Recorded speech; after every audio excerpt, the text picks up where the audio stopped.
kaca lair pusere rapsa dibukut ra bisa ditukel mung nganggo pedang landhep ora ono dewa kang bisa mbedel pusere Bambang Tetuko arane balung wesi isine otot kawat jeroane gagah bagus rupane Raja Musti aji-aji kang manggon ing tangane ora ono kesatria sing bakal ngalahake Gatot Kaca kesatria kang kondang kesetiane ora ono pusaka kang bisa mateni dheweke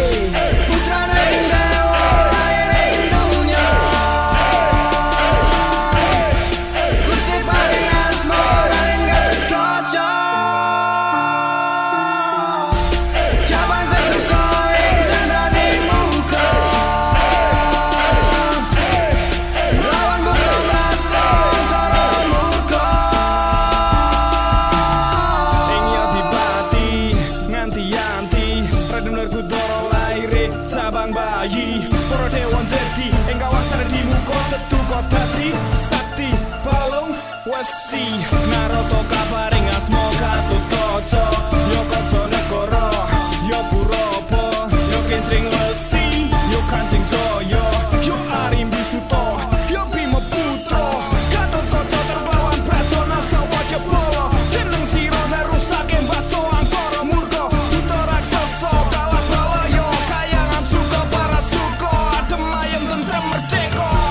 putrane ing dewa lair ing dunya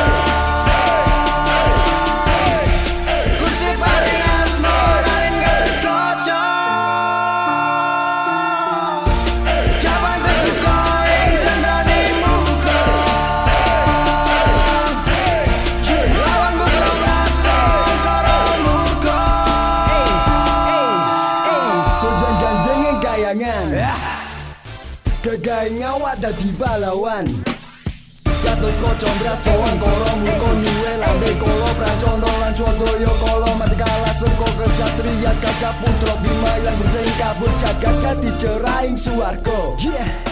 Iku dadi akhire urip kala Prancana lan awal kuling kesatria asal pringgondani sang budi luhur apik nyamake bumi Mula contoh menurut lan perjuangane wong ndang bisa guna kanggo bangsane aja mung mikir wetenge dhewe kaca negara apik budi pekertine